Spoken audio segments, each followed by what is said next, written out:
Welcome, everyone. Yeah. Good to see Good you. evening. Good evening. Good evening. Good to see everyone. I hope everyone's having a good summer. We'll just give it a few more minutes to let people join. We had a real good registration, about 80 people. So hopefully most of those who signed up are able to come. And part of that is I invited some of my colleagues and Mark's colleagues to be with us tonight. And it looks like I see a few of them already here. That's great. I'm going to have to ask each of them to mute themselves so that we don't get the feedback on here, or ask Hannah to mute everybody.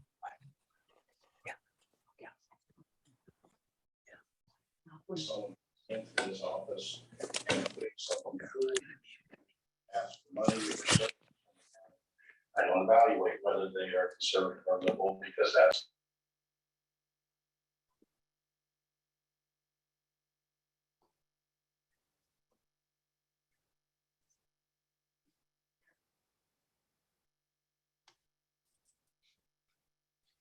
All right. Well, why don't we get started?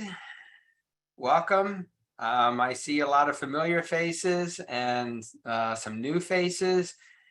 We are really glad that you're taking the time to join us tonight.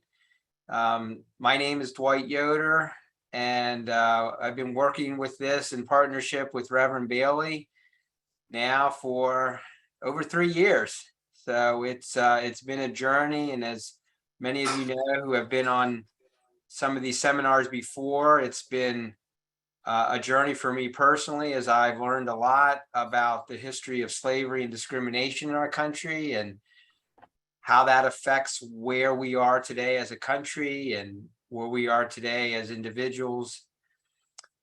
I'm an attorney at Gibbel Kraybill Hess, been practicing for 23 years, and I've always had interest in the history of our country, but frankly, never really learned about a lot of the things that we've learned about through these seminars. So it's been a journey for me, particularly as a white person, to look back and see what has happened and what our country has done from the beginning and how that affects us today. And part of the journey for me has been for me to understand better our history, so I know why we are where we're at and how we can go forward. I have thoroughly enjoyed getting to know Reverend Bailey as a friend and a mentor and somebody that provides incredible insights and knowledge. And so that's been a blessing for me, but I think broader, just the journey has been eye-opening, sometimes quite frankly depressing, but one that has really helped me, I think, understand some of the challenges that we still face because of the history of our country, that you just can't separate our current challenges from that history. So that's probably enough about me. Reverend Bailey, do you want to give your introduction? Yeah, I'm pastor Bethel African Methodist Episcopal Church in Lancaster, Pennsylvania. For those of you who may not know me, it's one of the oldest congregations in America. It's 205 years old here in the oldest African church in Lancaster County. And part of what, like Brother Dwight, I've been on a journey for all my life. And it's a wonderful thing to be able to get towards the end of my life at 72 and begin seeing some of the things that God has called me to do happening. And this thing, talking about race and talking about where we are as a people and what people need to be able to do, has been a wonderful thing. In the 1960s, we started out with the 13th, 14th, and 15th Amendments, and then it was the 1619 project that really helped to shape what we were trying to do here, which opened up a whole new conversation in America. And I just thank Dwight and the law firm for being willing to go on this journey for the last 3 years, because it's not an easy journey. It seems like it is, but it's not an easy journey, especially here living in Lancaster, Pennsylvania, in the central Pennsylvania, which, if anybody knows, is a rough community when it comes to race and wanting to wave the Confederate flag and all that kind of good stuff, and still want to do that. So it's been an interesting journey for me as well, getting to know Dwight and the others, many of you who are on with us. Just amazing how many of you stuck it out and stayed with the process, because it is a process, and we're growing as we're learning, and we're learning as we're growing. Thanks, Reverend Bailey. Dr. Danielle Brown is on vacation this week, so she's not here, but she has been one of the members of the planning group. And Bonnie Bolton, I don't know if Bonnie was able to join. Bonnie, are you out there somewhere? Hannah, do you know? No. So Bonnie as well has been a key member of the planning team. She's unable to be with us tonight. We are looking for maybe some additional individuals who would be willing to help kind of behind the scenes with the planning and thinking about some of the topics and the speakers. As you know, our format generally has been, we have what we call a large group presentation, and then we follow it up with a small group presentation. The small group piggybacks on what was presented in the large group, but we divide up into small groups, breakout rooms, and we have specific information, materials that we ask people to read or listen to or watch in advance, so that we can engage more on a one-on-one, small group level. So if you or somebody would be interested in working on that with us, we would love to have you join the planning group. You can email Hannah Greiner. Hannah, you want to wave so everybody? She will put in the chat her email address, and just drop her an email and we'll put you on the team just like that. No interviews or qualifications required. So looking forward to anybody that's willing to be part of that. As many of you know, we kind of have started this journey, and I'll let Reverend Bailey talk a little bit about this go back and get it, and the concept and how we see that apply to what we're doing here. Yeah. So Sankofa is the Swahili word for go back and get it. And part of the problem, you can see what we're wrestling with now in America. There are people who do not want to go back and get it. They don't want to go back and get what we really have as a truth for our history, a truth for who we are. And also, I was just talking to a preacher today that there's so many things that our parents built that this generation can't seem to keep. We're better educated and everything else, but we can't seem to keep the values that they had, the structures that they built. So we got to go back and get it and find out, how did they do what they did in much more difficult times without all the technology that we have today and all the smart guys we have around today? How come they were able to do what they were able to do? And so going back and get it is what we're trying to do, and to see some of the marvelous things that people have put in history. Even the Constitution, as problematic as it is still one of the best documents that's in the world. And yet we need to go back and get what were people actually trying to do, and not go back and try to go back and live what they were living, but what were they trying to do? And they were ahead of their times.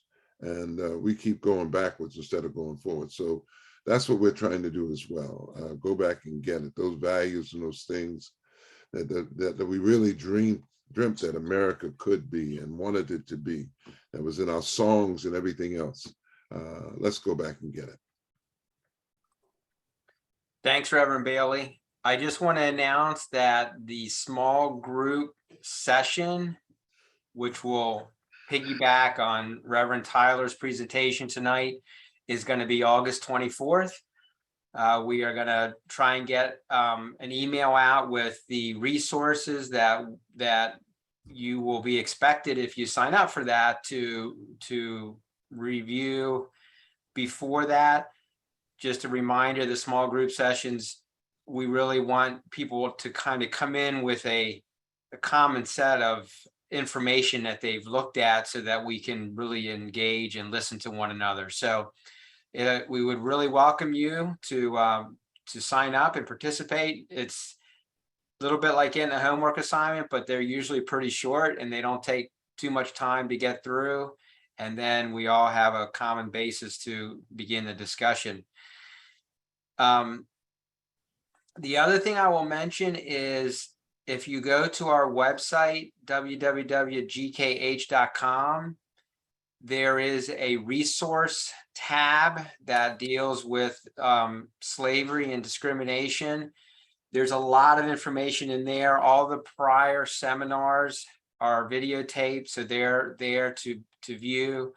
There's also information on different podcasts, on articles, and just a variety of information that, you know, I found really helpful and we've kind of been collecting. So that's a source of information. If you're interested, you can browse through that and you might find information you find helpful as you go on this journey.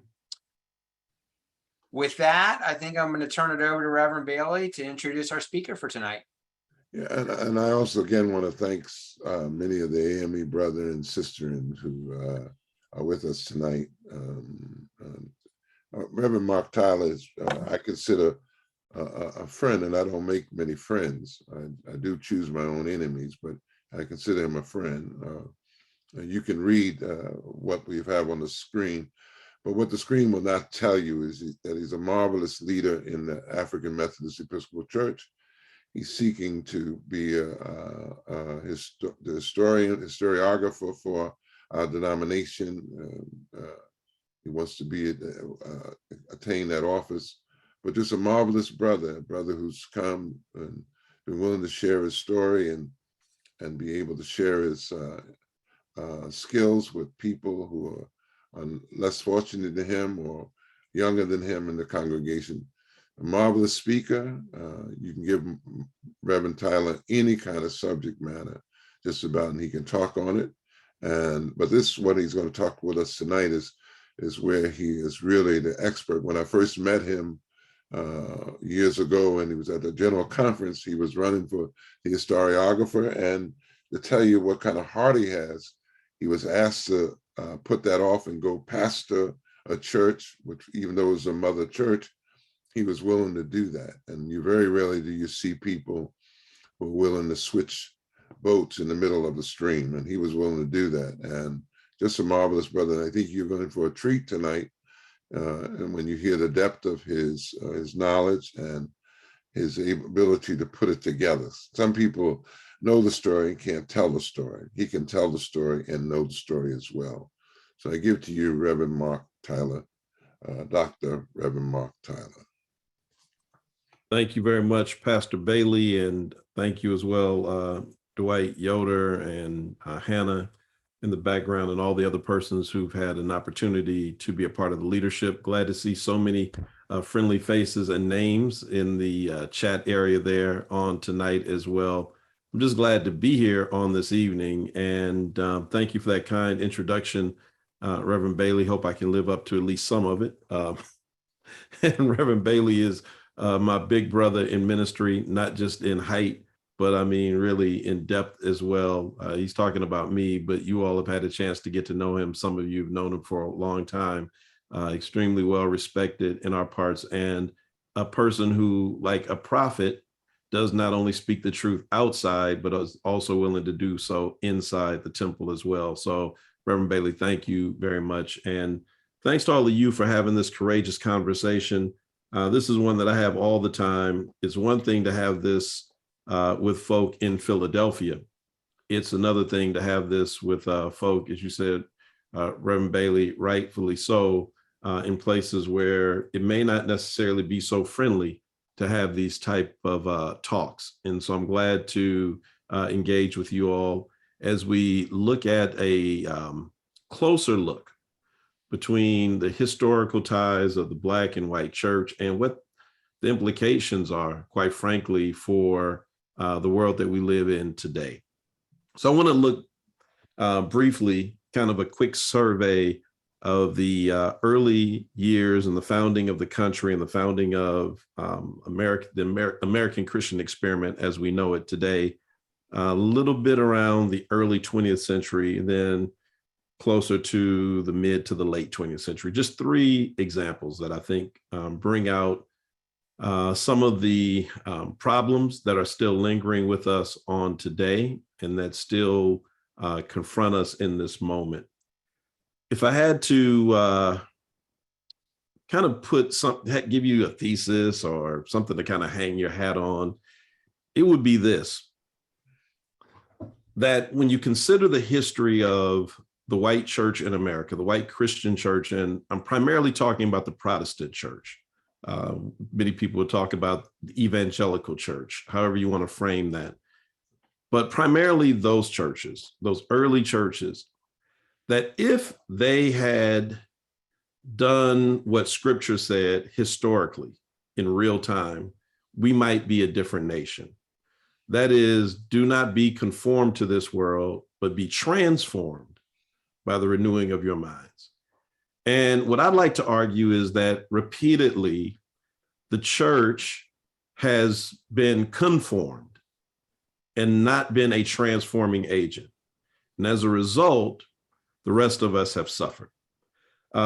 David Wills wrote an article, and he talked about the gap between Black and white. One of the things that he pointed to is that there have been these historic moments in American history, these repeated waves where it feels like this enormous gap that we have between Blackness and whiteness, our communities, almost came to a close, where we could see it. We could literally see it on the horizon, and then boom, it just exploded and opened back up again. And he documents this through a number of the different experiences that have happened in the history of the Christian church. I pastor Mother Bethel, AME, as Reverend Bailey said. Bishop Richard Allen, the founder of the AME Church, which is the first independent Black denomination in the United States. Bishop Allen is buried in our basement, along with his wife, Sarah, and interestingly enough, Bishop Morris Brown, who was Bishop Allen's successor. But Bishop Morris Brown came to Philadelphia from Charleston, South Carolina.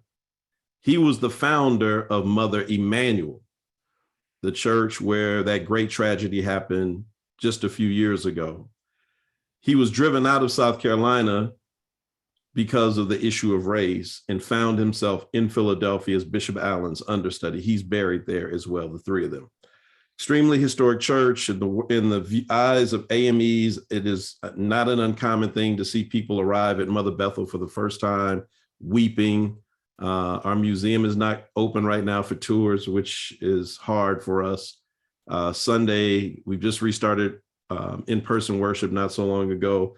There were AMEs here from Ohio. And one of the women said her mother has been waiting 50 years to make it to Mother Bethel.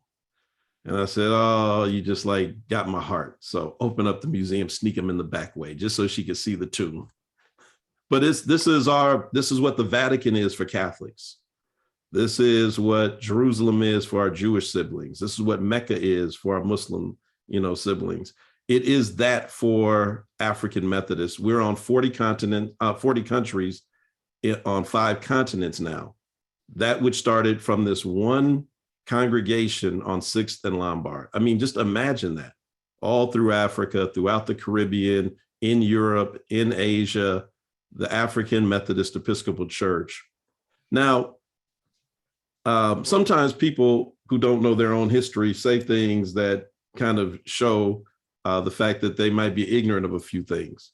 I'll never forget, I gave my business card to a person early in my ministry, Reverend Bailey, and it said, of course, it was at that time I was at Quinn Chapel AME Church in Missouri, or Missouri, as we say there.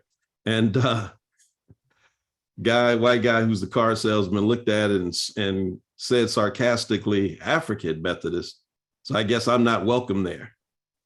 And I said, oh, well, since you brought it up, let's talk about why it's African Methodist. And so by the time I finished, he probably regretted even, trying to make the joke, because there is an assumption, I think, by a number of people that because we've held that name, and trust me, there has been a lot of pressure over the years, repeated efforts to make that the American Methodist Episcopal, something more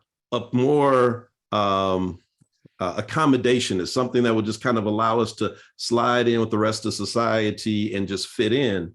But, folk have said, no, we're going to hold on to our name, and it's not our issue. It was never our issue.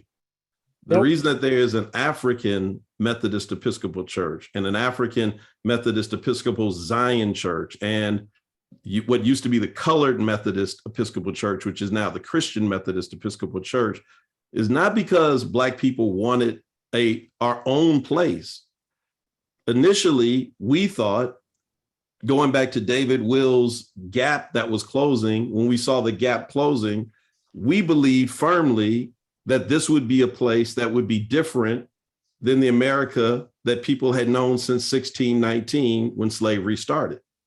That it looked to the founders, Richard Allen and others, as though this was an opening and an opportunity to do something different. Richard Allen was born in 1760 as an enslaved person in Philadelphia. He and his family were then sold to a just a person who had just financial troubles all the time, a planter and plantation owner in Delaware named Stokely Sturgis. At the age of 17, Richard Allen heard the preaching of an anti-slavery white Methodist preacher named Freeborn Garrison, very famous preacher in early Methodism, one of their founders here in America. And he was so moved as Freeborn Garrison's preaching to enslaved people like himself about the evil of slavery.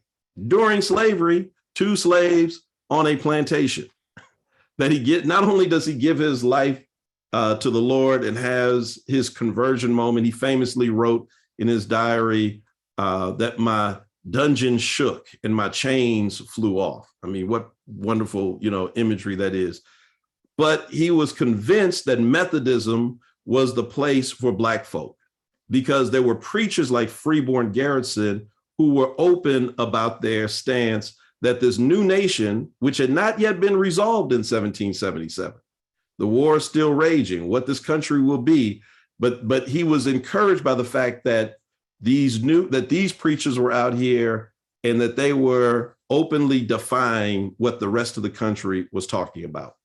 Now, Freeborn Garrison got this inspiration from the Methodist founder in England, John Wesley. John Wesley used his influence as a tremendous and highly regarded clergy person in England to influence William Wilberforce, the member of parliament who helped to end England's role in slavery. That influence, so here in England, you have clergy who are using their influence to push policymakers, lawmakers to do the right thing. They say John Wesley's last communication before he died was not to friends, not to family, but was to William Wilberforce to stay strong in the anti-slavery fight. His hope was that the American church would follow suit, his children in America, that they too would fight for America to be a free country once the war was over. Now, unfortunately for Wesley, all of us on the Zoom call know what happened. Now, but I want to help you I want to frame for you just how close these events were and how different it could have been if church leaders here would have been like Wesley was there. So Richard Allen gets converted. In our language in the church, he gets saved, meets the Lord. He's able to convince Stokely Sturgis to allow him to buy his freedom. He and his brother buy their freedom. They become free. And so by the early 1780s, he is a free man, a young man, and he begins preaching for the Methodists because, again, why not? This anti-slavery group. The rumor is that he was one of the few Black people who attended the founding convention of the Methodist Church, what is now today the United Methodist Church. At that time, it was called the Methodist Episcopal Church. Their founding conference happened in 1784 in Baltimore, Maryland at Christmas. It was called the Christmas Conference. You can look it up. At that meeting, they established the rules of what would govern this new branch of Methodism. And they wrote a book called The Book of Discipline. Are there any Methodists or former Methodists in the room? I see, all right, there you go. All right, all you good Methodist people, there you go. Maybe you want to sing Come Thou Fount of Every Blessing or something like that. We're marching to Zion. Sorry, Dwight. We have these things that bind us. And so imagine Richard Allen's joy coming out of that Christmas conference and the first book of discipline, the rules which govern all Methodists, said expressly that if you are a slaveholder, you cannot be a member of this fellowship. You will not be considered in good standing until you free yourself of the sin of slavery. 1784. What a bold statement by an American denomination. Now, Allen and the other Black folk left leaping for joy, but there were a lot of slave-holding white Methodists who, when they saw it, kindly told their pastors, looks like I'm going to have to become Baptist or Episcopalian or Presbyterian or Lutheran because I have no intent on giving up my slaves. So the Methodist Church was faced with its first major decision. Do we stand on principle and what we put down on paper? Or now that we are facing resistance, do we give in to the culture? Well, that's 1784. Richard Allen joined St. George's Methodist Church in 1786. And by 1787, he met what would become the custom in the country, the segregated pew. When he first joined, everybody sat where they wanted. Everyone worshiped where they wanted. Black folk would preach to white folk. White folk would preach to Black folk. It was kumbaya. It was the 1960s. It was love everywhere. By 1787, they met something different, a new reality, pushed largely by all of the money from Southern planters and the threat that they would take their money and go somewhere else. Now, I'm going to play just a short clip. And in fact, I'm going to post in the chat this link so you can go check it out yourself later. That's the link to the documentary that we put together out of Mother Bethel on Bishop Richard Allen. The narration that you hear are the words of Richard Allen. Those are his words. When you hear the narration, the experts include the former pastor of St. George's, where Richard Allen joined. But I want you to just kind of see this 3 or 4 minute clip for yourself, and then I'll come back and continue this conversation. But I think it speaks for itself.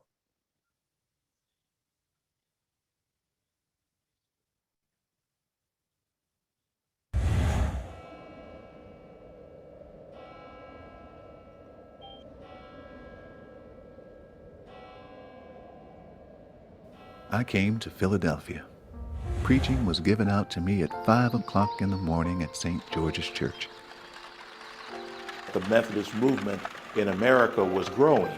The largest population of blacks in America at that time is here in Philadelphia. The numbers of blacks coming into St. George's Church were increasing by leaps and bounds. As Methodism became far more institutional, it seemed that it became less and less racially egalitarian. So it is at this moment that Richard Allen begins to ponder the creation of an African church. Absalom Jones and I discussed feeling cramped, so we saw the necessity of erecting a place of worship for the colored people. We raised a society of 42 members. A free African society. Most people probably thought he was out of his mind. I mean, you know, free. I mean, where would you go?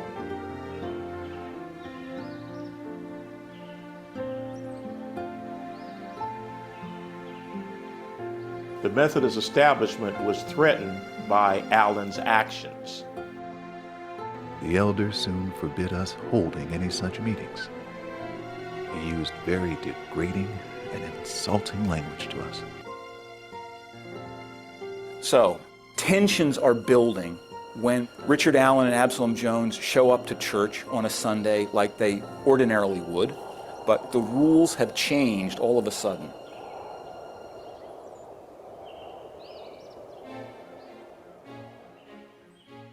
Jones and Allen arrived that Sunday morning and were directed to the balcony. They felt that they were co-owners of this church. They were not going to sit in an all-black section.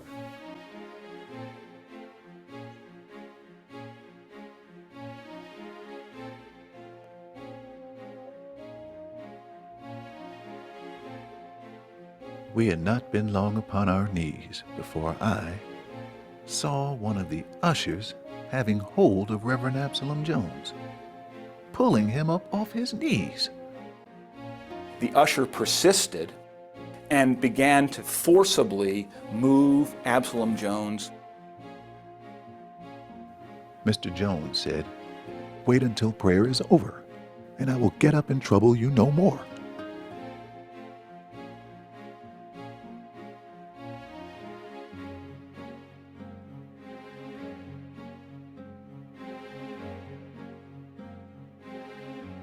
By this time, prayer was over, and we all went out of the church in a body, and they were no more plagued with us in the church.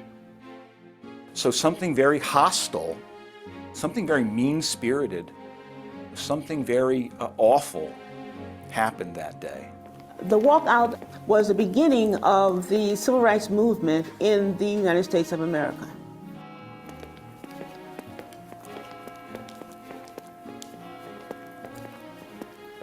The black church gave Richard Allen a sense of freedom and autonomy impossible to imagine.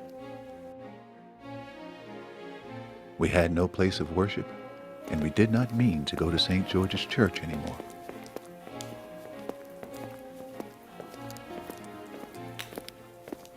Here was the beginning and rise of the first African church in America.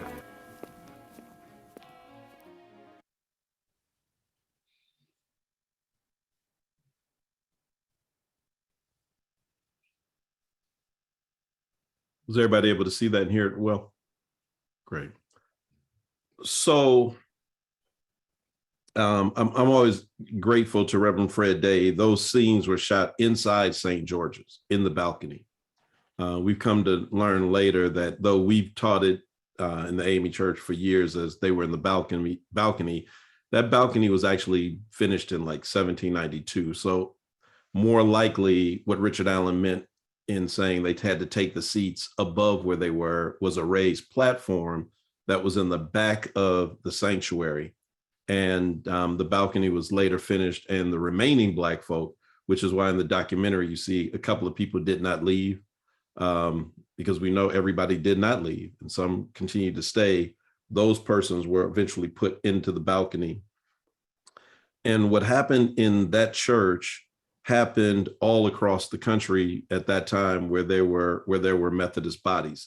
There was no social media, there was no communication with one another, but the same walkout and same experience and with different shades and variations happened in New York City, in Wilmington, Delaware, in Baltimore, Maryland, in Charleston, South Carolina. And these independent congregations ultimately formed the AME Church in 1816 as its separate denomination, as a separate denomination. But imagine how different the story would have been if those persons in these northern cities and even in the southern cities pushed back against those who wanted segregated pews and ultimately were not content with segregated pews, but continue to push more and more. I'm struck by this. You know, I knew this timeline, but tonight in preparation, I went back just to look a little bit more and put a finer point on this. According to Richard Allen, that walkout happened in November of 1787. So first of all, recall in 1784, 3 years before, the Methodists said they wouldn't tolerate that kind of behavior. In 1786, he arrived at St. George's, and by the time we get to the November of 1787, a year and a half later, he finds himself in an untenable position, he, Absalom Jones, and others, where they have to walk out. What's going on in the country at the time? Right at that exact same time, they are debating blocks away from St. George's Church on 4th and New, on 6th and Chestnut. What type of country will we have? The debate was happening at that moment. You understand? That as the churches are changing and debating inside, they're debating outside in the larger culture. What will the fate of Black people in this country be? Will we have a free nation, or will we have one that fought to set people free and then in turn set people in bondage? 1 month after the walkout, not even a full month, December 7th, Delaware, the first state, ratifies the Constitution that basically sells Black folk out. 2 weeks after the walkout, and the country follows suit. So rather than the church being an institution that shows a radically different vision by example, it makes itself subordinate to forces that it does not agree with, and the country does the same. What a different world we could have had. And we see the same story happen again and again and again. And so the question is, what would happen if the white evangelical church ever truly spoke up and ever truly stepped into this space? Because the world we're living in today is not new. It is just the latest iteration of what we have always known and what we've always experienced and what we have always seen. And the honest part about this is there's not one denomination in America that is free from this story. Everybody's hands are dirty in some form. Some are worse, some are not so bad, but everybody has this story. Do you know even the Friends, the Quakers have this story? Clutching pearls now. Not the Friends, Quakers. Thought they were the cool ones, right? Yes, even Quakers have this awful story as a part of their own history. No one, if the Quakers are not free of it, trust me, Episcopalians, Lutherans, Presbyterians, Baptists, you have the same story. Even the Catholics have the same story. Fast forward with me to the turn of the 20th century. So Methodist and Baptist become very dignified, Black and white. This is now they share this in common. By the 20th century, they have kind of run this thing called the Holy Ghost out of churches. We've instituted formal choir singing, and there'll be no more of that shouting and that loud, rambunctious stuff that you all do in the country. And so the church becomes this formal place. And, you know, the words of the Bible, if you don't cry out, the rocks will cry out, right? And so a new movement starts toward the end of the 19th century called the Holiness Movement, which ironically really comes out of Wesley and Wesleyan and Methodism. It's the Methodists were the original, these loud camp meetings and prolonged revivals, but they'd stop that for the most part and kind of turn, and everybody was trying to kind of be more sophisticated. You know, we're 20th century Americans. So the quote unquote spirit erupts in a place called Azusa, on Azusa Street in Los Angeles, California in 1906. So 400 years after Allen and all of this stuff, the Azusa Street movement happens, and it is the birth of what we call today the Pentecostal church, the Apostolic Church, the holiness. If you know anybody in the Assemblies of God, if you're white, that is the white version of the Church of God in Christ. I mean, they are sister congregations, very much like AME and UMC. But in 1906, the characteristic that marks it most is that, like the beginning of American Methodism, it is extremely interracial, it is non-hierarchical, and it is led by a Black guy named William J. Seymour, who the Spirit falls upon, and he has this revival in an old AME church building on Azusa Street. Used to be First AME Church that had moved, and they were now renting this out. I mean, just talking about irony after irony. You know, for the Methodists on here, the family that invited him, their last name was Asbury. So, you know, I mean, just crazy how all of this is, you know. So this explosion happens, and people come from all around the world for over a year to this revival that is all day, every day. I mean, it is just no one has seen anything since like this. And as the revival is happening, many of the white Pentecostal leaders today will trace their roots to Azusa. Literally, to this day, they'll ask, where did your church come from? Azusa. Everybody points to Azusa. But for years until recently, William J. Seymour, the Black founder of it, was erased from the history. Now, Seymour was a student of a white holiness teacher in the Midwest whose name was Charles Fox Parham. Because this is the height of American segregation and Jim Crow, and by the way, the height of lynching, Parham has Seymour as a student, but Seymour can never enter his classroom. He takes his classes sitting outside the classroom while his white classmates sit on the inside. Seymour then leaves Parham once his instruction is finished, finds his way to LA, and becomes this major figure of the Azusa Street movement. Again, focus on the fact that it's breaking all the laws. I mean, it's, you know, people are, and if you know anything about Pentecostals, any Pentecostals in here, holiness folk? Well, I mean, you have church, somebody's going to be slain in the spirit, which means people are falling out on top of each other, like literally, just, you know, it's a different thing. And so Parham shows up to see what his disciple Seymour has been up to.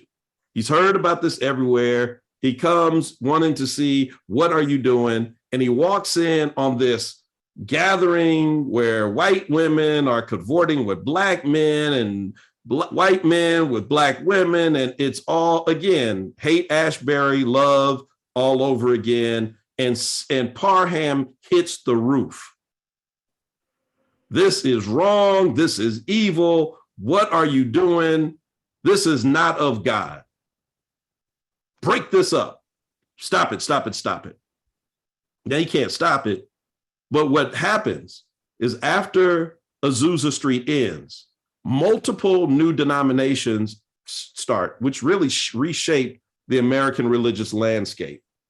And as these new movements start, something that started from something that was deeply interracial, where race was never an issue, as they take what they've received at Azusa and they get back to Georgia, they get back to Alabama, they get back to Florida, they get back to Pennsylvania, they get back to Illinois, and they cannot do it in the same way. So what do? They create separate churches. Once again, the church giving in to the culture.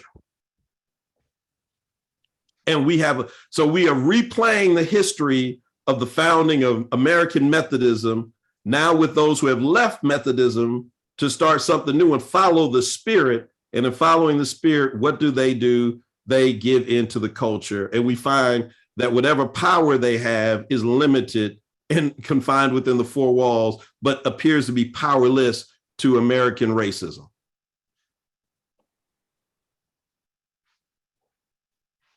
one last example, then I open it up for Q&A.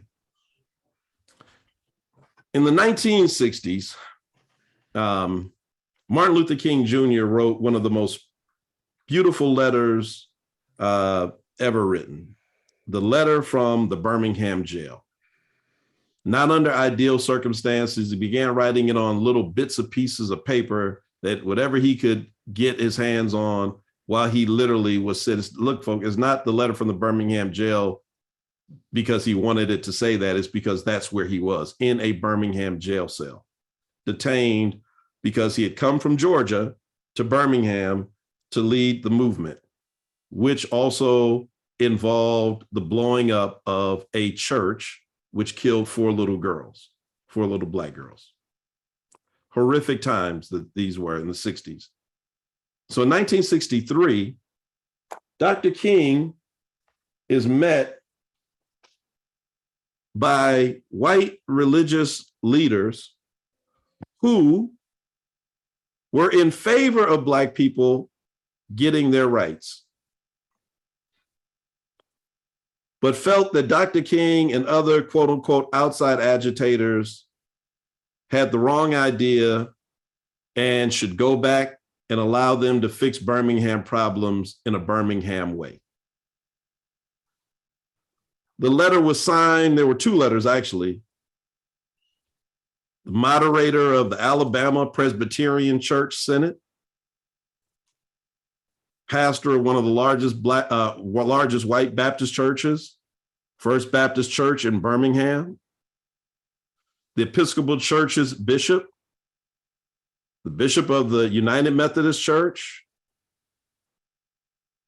the rabbi of one of the largest synagogues, a bishop in the Catholic Church, and a few others.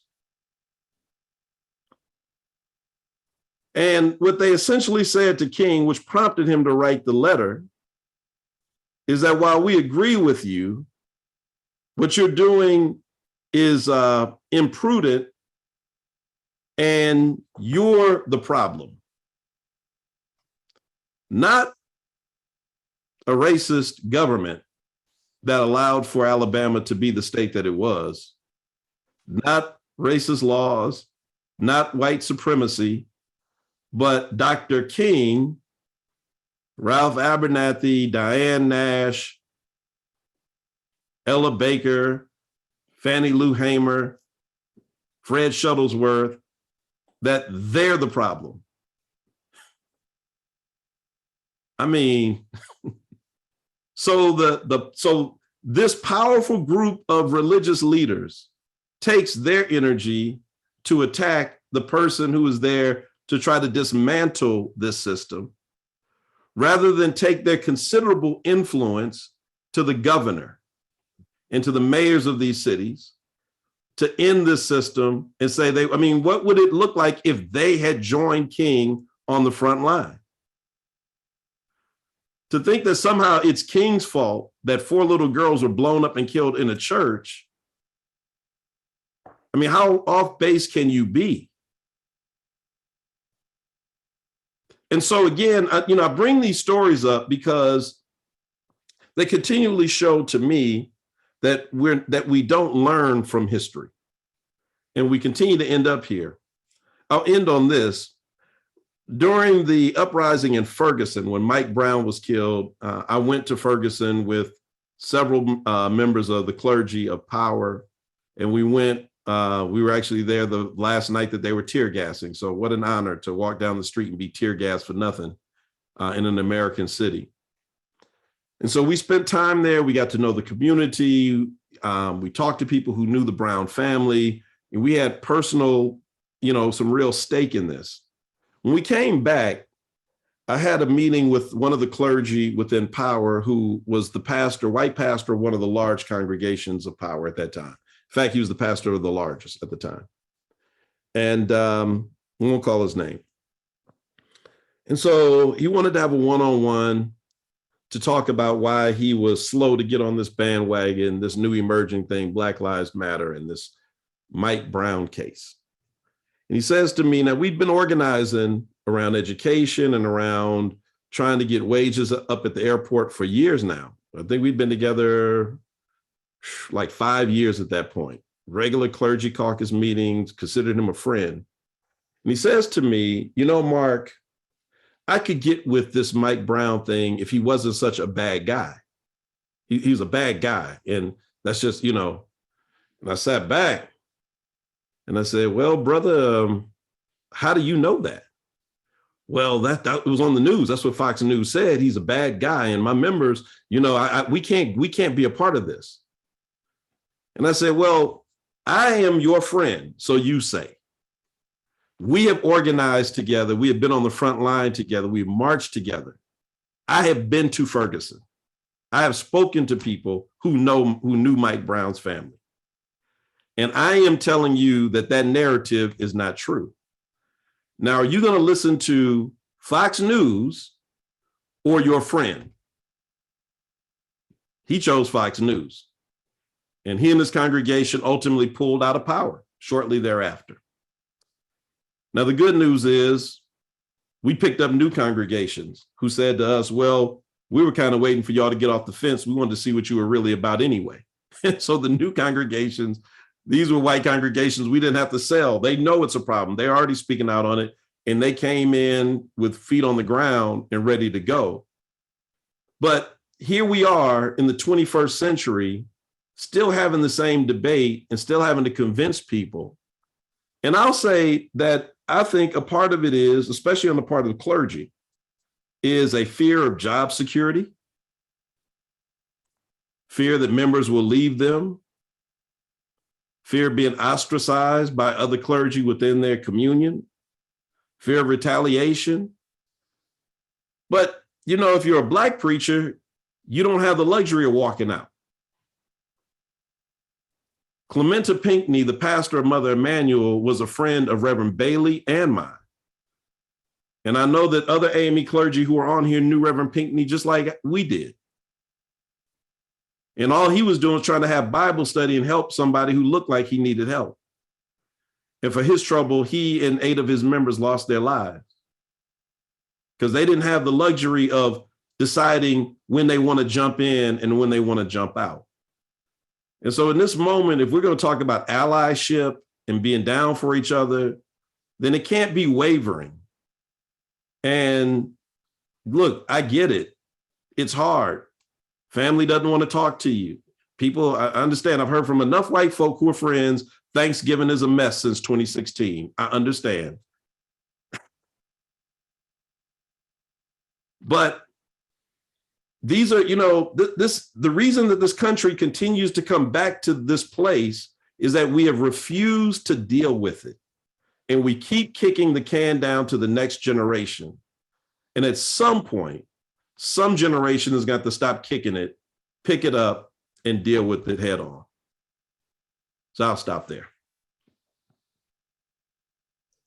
Mark, a wonderful presentation, and just a wonderful presentation, and a lot of good thoughts and ideas there. And I hope that some of the people that you named and some of the things that you listed, I know the jail letter from the Birmingham jail was interesting, and maybe some of those things we can leave with folk later on if they want to look into these things. But I appreciate actually what you was telling us, that this, I believe, it's just me personally, that the problem is the church. The problem in America is the church. That the church does not live up to what it says it's about. You know, love your neighbor, love God, and do the things it's supposed to do, and just refuse to do it. And I don't know anymore whether it's a loss of job. I think many people in the church, including the pastors who are leading it, actually believe in racism. And one of the problems we have today is that the brother who's running for governor in Pennsylvania is part of that whole Christian nationalism, which is the most racist organization you can find, but they call themselves Christians.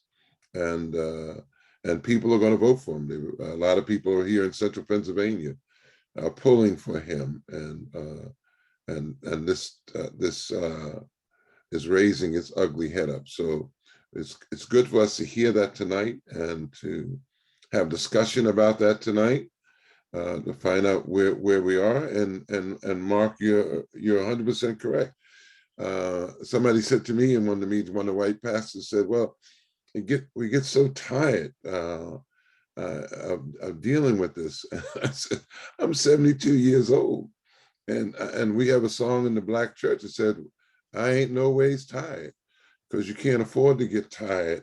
And like you said, I can't leave this to the next generation to deal with. I got a grandson I'm worried about. I don't want to have to, come out of my Christian robes if somebody hurts him. I don't want him to have to deal with what I've had to deal with. And so we just try to fix it so that our children don't have to go through this. And we ought to have the courage, which really I think what it takes is courage.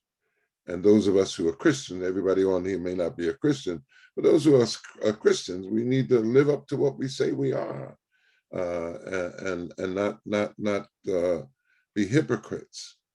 To love on Sunday morning in our congregations, but when we leave, not like anybody, including our neighbors, go all the way to Africa to make people Christians. Jesus said you go halfway around the world to make a disciple, and you make them twice the devil that you are. And but you don't love your neighbor, but you can go all the way to Africa and tell people that you love them over there, and come home and don't love the folk who look like you and are around your neighborhood. So Mark, I think it was an excellent start. Dwight, anything? Reverend Tyler, it was very good and very enlightening. I did have one question I wanted to just see your thoughts on, which is, it seems to me post-Reconstruction that there was an intentional effort in our country to develop certain narratives, and that included within certain elements of the white Christian church. And we know the KKK has connections and started with some of this, what I think Reverend Bailey referred to as this white Christian nationalism. And I'm wondering, based on your understanding of the history of the church, how this white supremacy kind of philosophy that grew during the Jim Crow era infected the white church, and how some of those tentacles stay with us. I mean, we can see some of the obvious examples of certain churches that just seem to come right out and be racist, but there's a lot of history underlying many white churches that we might not understand how those beliefs kind of evolved into where we're at today. Yeah, great question. So let me go back maybe 30 years before the Civil War, to 1835, 1836. Bishop Daniel Alexander Payne was another Charlestonian who was forced to leave Charleston for the North. This was the kind of the migration that already started. Every time there was a slave revolt, repressive rule laws would happen throughout the South. In Charleston, if you have never studied Charleston before the Civil War, take a look at it. It had a thriving and booming free Black population. There were almost as many free Blacks in Charleston as in Philadelphia. It defies anything that you think during that period. So one of the persons who was there was Bishop Daniel Payne. At that time, Payne was an educator, self-educated, born free, and had started a school. But after Nat Turner's revolt in Virginia, by the time 1834 rolled around, the laws in South Carolina tightened up and said to teach anybody Black, if you were white and you taught someone Black, you would pay a fine. If you were free Black, you'd pay a fine and be beaten and imprisoned. So he ultimately left and became the first Black seminarian in the country that I know of. And he attended Gettysburg Seminary, the Lutheran school. And so Payne goes there, and he was at that time a member of the white Methodist church, but the Black, offshoot of it in Charleston. So he gets there wanting to, hook up with the Methodist Church. He's not AME yet, so he's not trying to find us. He's trying to find his people, the Methodists, MEC. So he goes to the Methodist Church in Gettysburg, but he writes that the pastor was a supporter of slavery. Reverend Bailey, you just said it when you said that, Ed. I was like, that's right. Some of the clergy, not just being afraid, they believe this too, right? And so he cannot worship in that church and has to walk instead to Carlisle. And that's his first encounter with the AME church.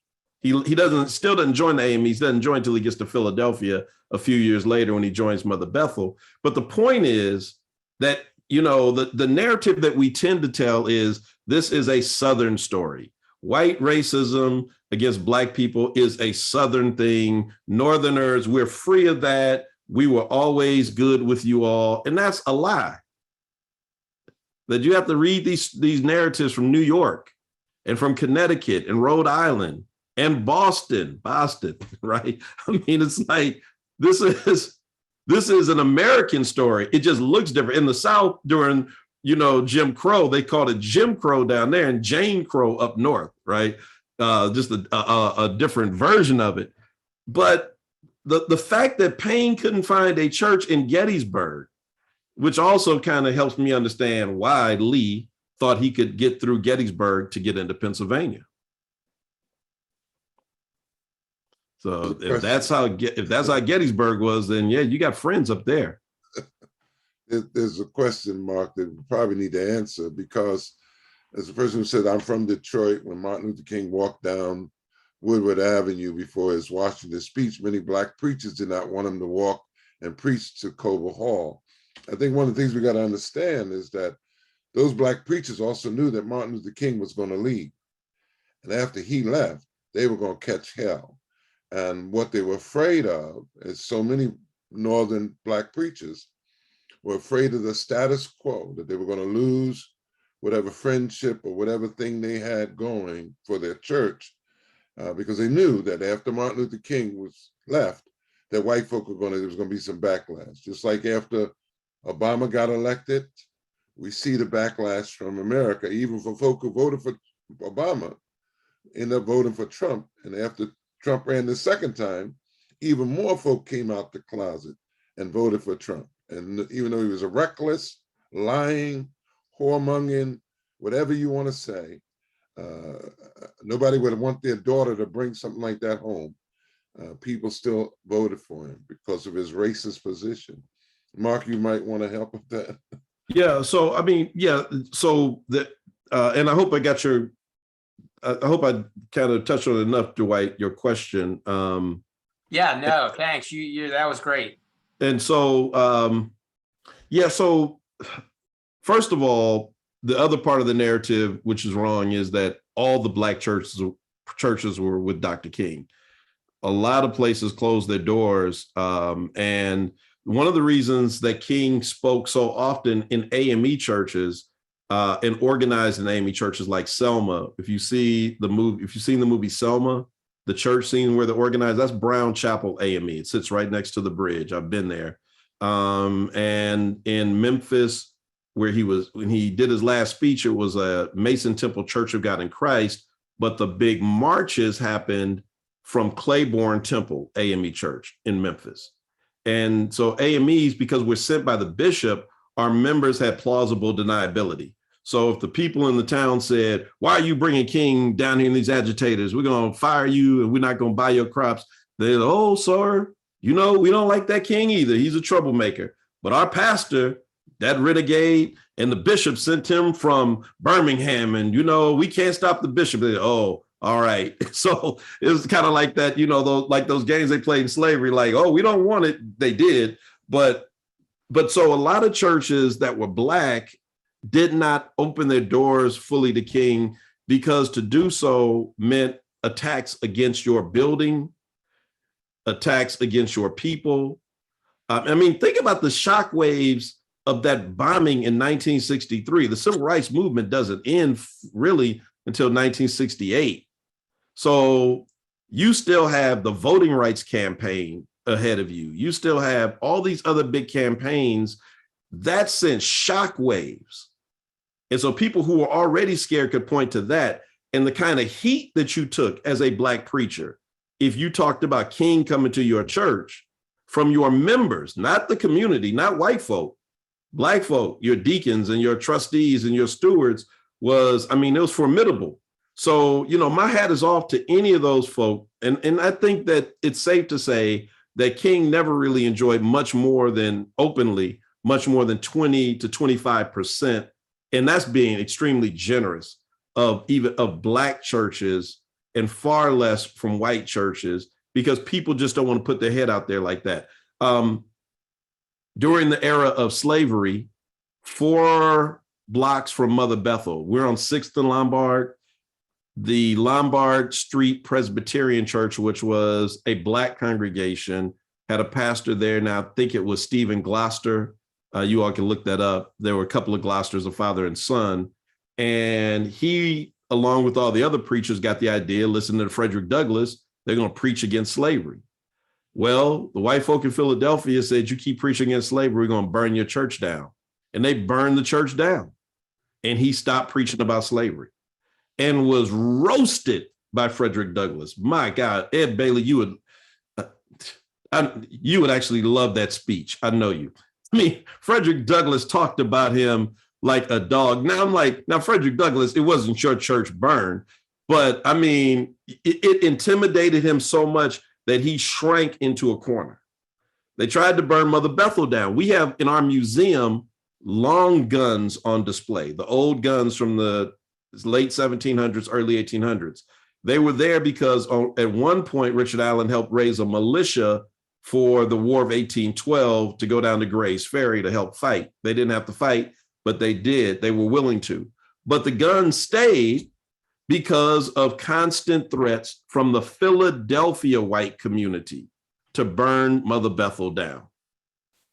So yes, the idea that Black preachers were also afraid of King, like in the 1800s, like in the early 1900s, that people are often afraid of those who choose to speak out because they just don't want that kind of heat.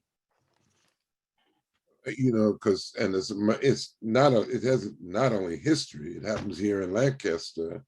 My folk can tell you that people have been questioned about the stands that I've taken in Lancaster. One of the examples, when we came here, this was called the Ward, and when I came, I found the name for the town was Churchtown, the community around the church. And members of my church got questioned on who does he think he is coming here changing the name of the area. The Ward was a negative name, which meant, you know, people who didn't understand it was a very negative name for this community. And so some people even shunned coming to my church, and other pastors benefited because as an African Methodist preacher, you know, I could speak out and people could always call me an outsider, but it still happens. And Mark, our church was burnt down here in Lancaster, mainly for the same things, standing up for justice and mercy and freedom. And those things, even though America talks a lot about it, we haven't been too good about it at home. And we haven't dealt with freedom in our communities, letting people be free. So that's why some churches, and I'm glad the brother asked the question, people of Black folk just don't want to get involved, and they think if they don't say nothing, it'll go away. And I learned early in life, that's not true. You got to speak the truth to power and tell people the truth. Jesus says he's talking about his word, but you should know the truth, and the truth should set you free. And I think that's what we're trying to do through these sessions we're doing, get people the truth, and so they can have freedom of mind and freedom of action. Is there any other questions? So there was one in the chat, someone, Reverend Renata, I can't see the last name.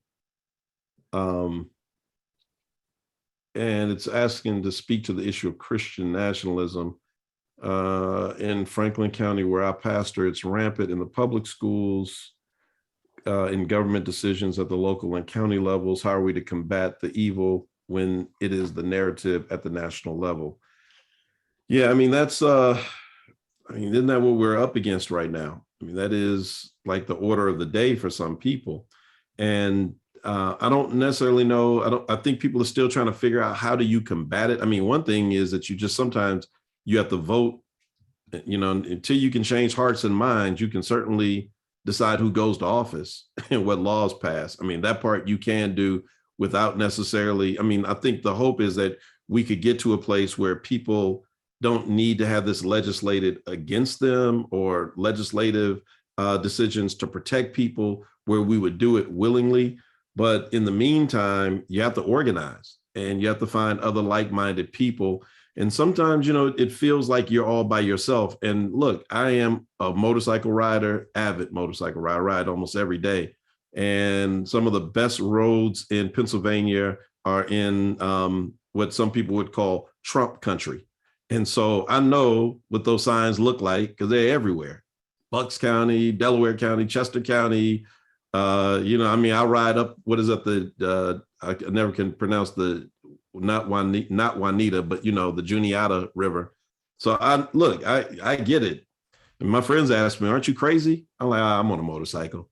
We all love each other. It doesn't matter. Like, I'd stop and help a Trump guy, and they stop and help me if I was wearing a BLM shirt. We talk about each other after, but it's good on the bike.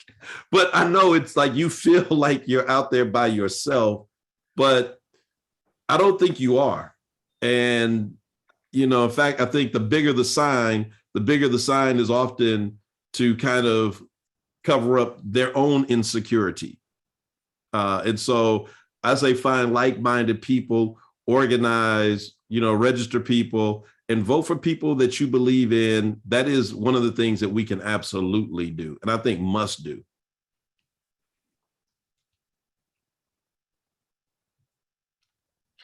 Any other questions people have? You can either put them in the chat, or you can ask them directly. We'd love to hear from anybody that still has any questions.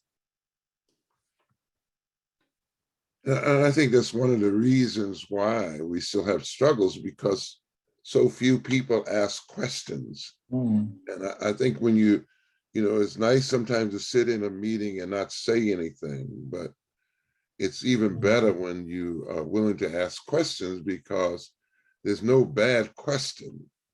If you don't know, you don't know. And if you do know, most of it, the information you got is because you were willing to question. In some way, you got an answer. So hopefully you won't stay silent, even if you think something you don't agree with. That's fine too. Conversation is good. As iron sharpens iron. Someone else? Yes, I'm John Wesley Mosley from Philadelphia, Pennsylvania. I was born and raised Methodist. With Reverend Palmer, we went, a lot of the history talked about, and Reverend David Burdell coming to Short, Maryland. And so I had a background in history. I'm really concerned. And I see what you have seen so far in our history. My question to you is, how can we, as not only as clergy, but how can we as the people of faith, men and women, come together and rectify the situation? I feel in my spirit something has to be done. I'm also a navigator. We had A.W. Bernard to come, and it was like a mediator. Almost like you need a third party to be a reconciler. We've had Bishop Garlington with Promise Keepers to come in and try to do something that has worked very well in the past. We had over 1 million men down in Washington, D.C., from the Capitol to the Lincoln Memorial. And we just in contrition, it's called Sacred Assembly of Men. You have one who would make up the hedge for the nation, but he found none. And I think we're at this crossroads. I really thank you for Dr. Marteller. I think we have to do something, and it has to start with our generation. I have a son who's 40 and he's working with a lot of youth. I have a granddaughter who's asking questions. So I want to make sure we do something relevant for the next generation, this Joshua and Elizabeth generation that's coming behind us. And I'm open to whatever you think is possible, that we can work together, get the not only third party like missionary groups, or get the denominational heads, or whatever you see. And maybe this is just a general question, but I really feel the urgency now, because we're going to lose not just a generation, but a whole nation. Maybe I can help you with that, Mark, and then I'll let you jump in. But I'm working with Power now, and we're talking about, well, let me back up a little. In Lancaster, before COVID hit, I realized that marching up and seeing the politicians was not working. Right. So we decided to go against the bank here in Lancaster, the major bank in the city, because business is what controls what goes on. And so now there's a new idea, and I had it before, and I see Power wants to do it. We're going to actually come out against the churches and come to the churches in our communities who are not saying anything at this time, one way or another. Tell us where you stand. Right. Tell us what you're about, and how can you see what's going on in America and not say anything. And I think for me, it's one of the things that we have to confront the Christian churches who are sitting here and saying nothing. And some of them are actually speaking evil against what we're trying to do in this American experiment, who do not want to see it to be a diverse nation, and do not want to see rules be changed, and want to act like it's God's. This is God speaking to them. And so we need to be able to confront, in my thinking, where the trouble lies. It lies in these churches where the politicians sit, where the business leaders sit, and everybody else sits. Mark, you want to take on from there? Yeah, I'll say this, that you really have to have people who are honest brokers, right? Right. So from a Black perspective, there've been kind of like these two tracks in dealing with, the white church. The one is the outright, we don't want you. Those are the segregated pews, and we'll build a church for you. You go to that one, it's for you. But then there's also those who like the letter that I referenced. I don't know if I mentioned this, but the letter written to Dr. King, it was titled "A Call for Unity." Now, so unity means what? I have to then sacrifice what I want in my voice. So unity is make you feel okay. And, but peace it's not peace just because people are not like out, screaming and hollering and making noise. We need justice. And so we need people who are going to walk with us in justice. And so historically, that call for unity has reared its head. Have you ever heard of the colonization movement? Yes. American Colonization Society in the early 1800s? Yes. Before the Civil War, after the Civil War, Blacks were kind of down with it, because by then Blacks were migrating to Africa on their own. But when it first started in the 1800s, and if you look at the documentary that I put in there for the Allen documentary, we actually address it. But in the early 1800s, this was the proposal put forth not by white people who didn't want Black people, who didn't like Black people. This was kind of the call to unity folk. So it was like who we would consider today as liberal white people who acknowledged slavery was wrong.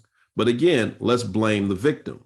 So their contention was, and these were mostly church people. This took off in the church. I mean, the church promoted the colonization movement. Every major denomination had a colonization society. They poured not millions, but in those days, if it were today's money, it would be the equivalent of millions of dollars into it. And their contention was that the problem with race in America and slavery, it's free Black people. So free Black people like Richard Allen and others are here, and their presence reminds enslaved Black people that some are free. And so if they're just gone out of the country to their own country, like Liberia, and slaves don't see free black people or know of free black people, they will be content in their enslavement. This is what our friends said.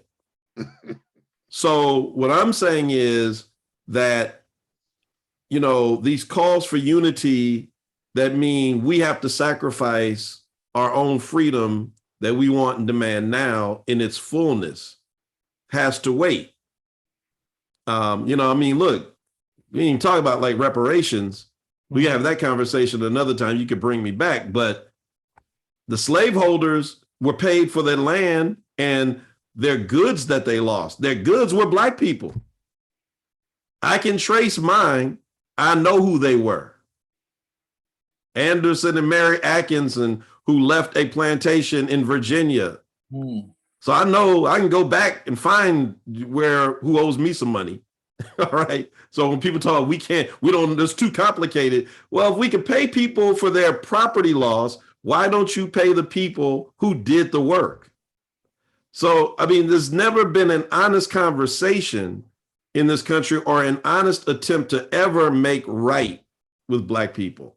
And so what we don't need are more, you know, gatherings of folk who want peace that doesn't include justice. Mhm. And I don't want to be a part of anything like that. And so, again, you know, the folk I roll with, whether they're white, black, or whatever, we're all on the same page about that. We don't have to sell each other on that. And I think that is, to Reverend Bailey's point, that if the church wants to raise its voice, because the church still has power, it has major influence over elected officials, over business leaders. And if it will ever find the courage to stand up and to do what's right, and the synagogue and the masjid and the mosque and the temple, all of those faith traditions, that could be a turning point. So I'm done now. I do thank you all, though. And I'm really thankful that you didn't make me drive to Lancaster. I told Reverend Bailey I had a funeral in York that I had to do today. So yeah, you all really saved me. Thank you. I know Lynn Crow and Lancaster too. That's what come there. We want to One last thought that I have is that it's a moral and spiritual issue. When we have our Caucasian brothers and sisters don't stand up for what is right in the sight of God, when blacks are absent, you know, that's part of the problem. It's not just coming together in unity. It's being able to speak the truth to those in power, especially when blacks are not around, and stand up for what God said is in his word. That's one thing. Another thing, blacks have to do the same thing. We have to not give ourselves over because of fear of loss of job, loss of prestige, loss of influence, or whatever.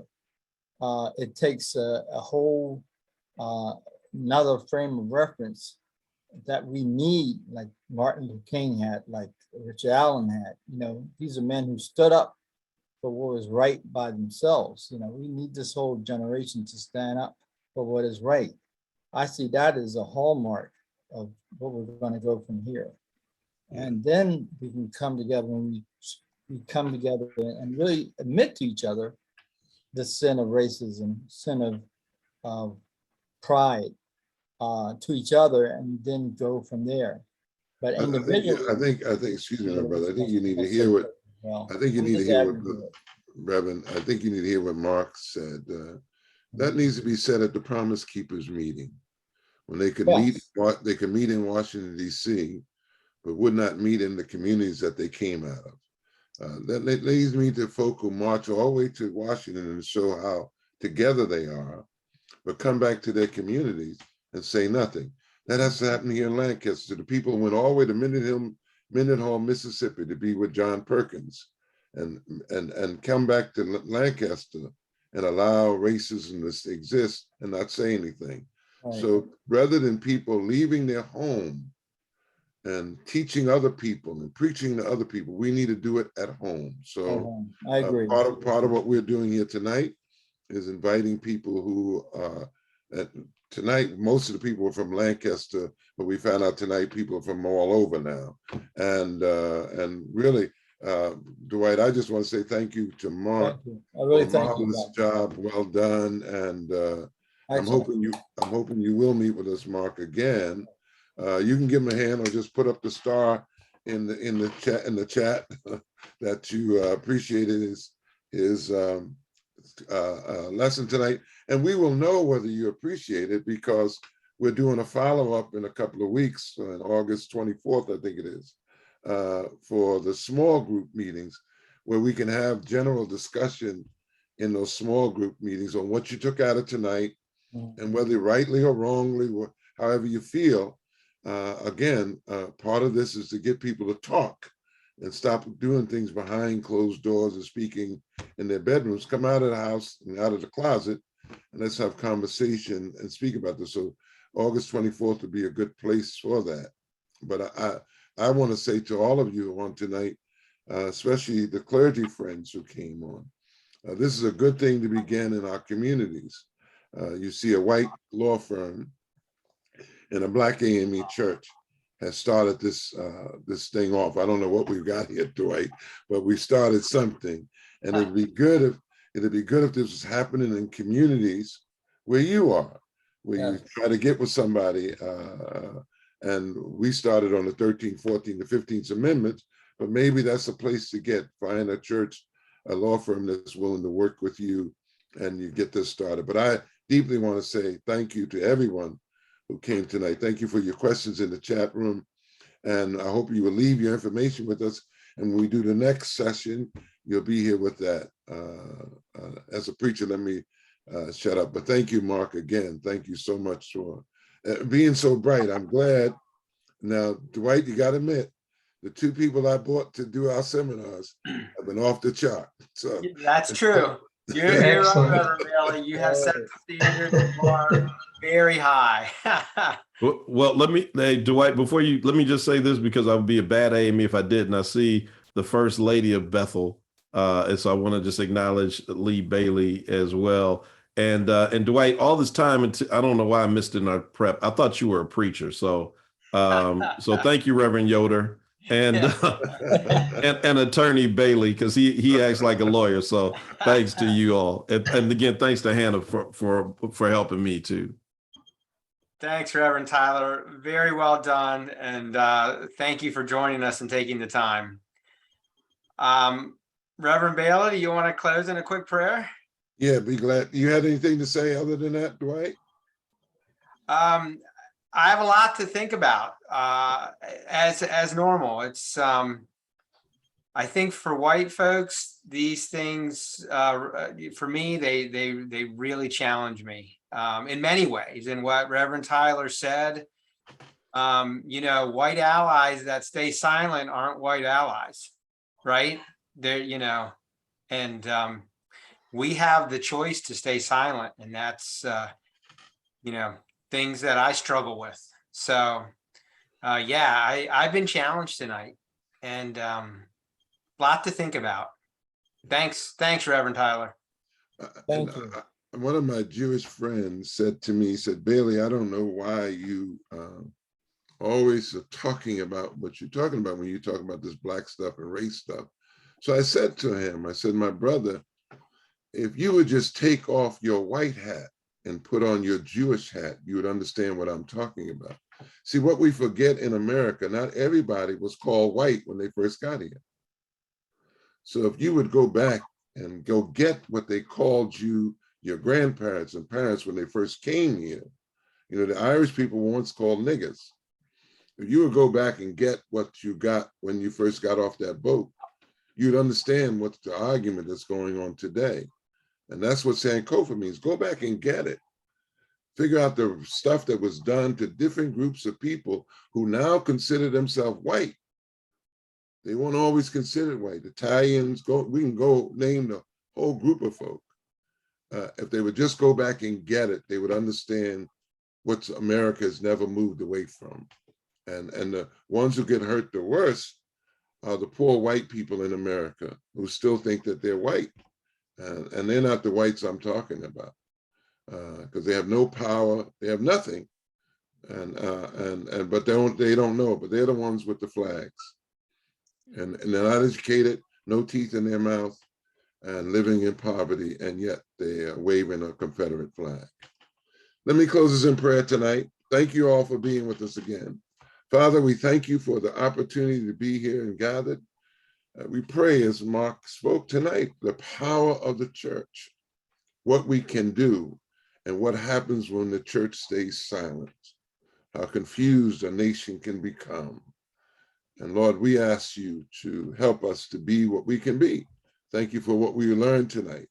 Help us to argue against anything we don't believe and to research whatever information we need to pick up.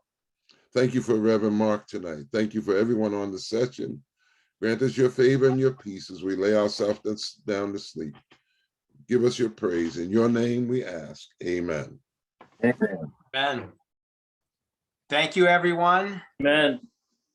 Appreciate everybody taking the time and look forward to seeing you on future seminars. Take care. How do we sign up for the follow-up? We will be sending out an email blast with a similar link. So we try and add your email to our mailing list when you sign up if you are a new attendee. And you can always email Hannah Greiner, hgreiner@gkh.com, and we can add you to the list. Okay. Could you also put in the email that the link that Mark gave us for his video? Yeah, we will put that in the email. And remember, if anybody's interested in being part of the planning group, we would love to have you join us. It's usually done virtually, so please let us know. Thanks, everyone. Good night. Thank you.